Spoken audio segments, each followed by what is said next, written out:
Pemerintah Provinsi Sumatera Selatan belum menerbitkan surat edaran terkait ketentuan tarif bus antar kota dalam provinsi atau AKDP. Namun, sejumlah perusahaan bus AKDP telah menaikkan tarif sebagai dampak kenaikan harga BBM. Kenaikan tersebut beragam mulai 10 hingga 15% dari tarif lama.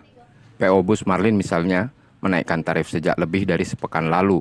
Jurusan Palembang menuju Bengkulu tarifnya kini mencapai Rp135.000 dari sebelumnya Rp125.000. Sementara jurusan Palembang Pedompo 4 Lawang mencapai Rp90.000 dari sebelumnya Rp75.000.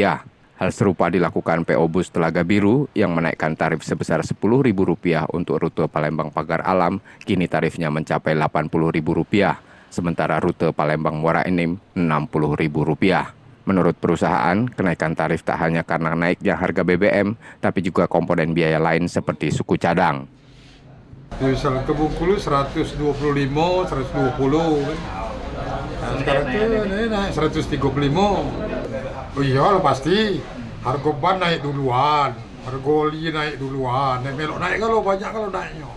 Seperempat naik kalau. Jadi bukan minyak baju naik, kapan minyak naik itu. Meski keberatan, penumpang mengaku hanya bisa pasrah dengan naiknya tarif bus AKDP. Ke Muara Karang Kak? Muara Karang. Untuk harga sekarang berapa? Harga 91 orang. Sebelumnya Pak? Sebelumnya 75.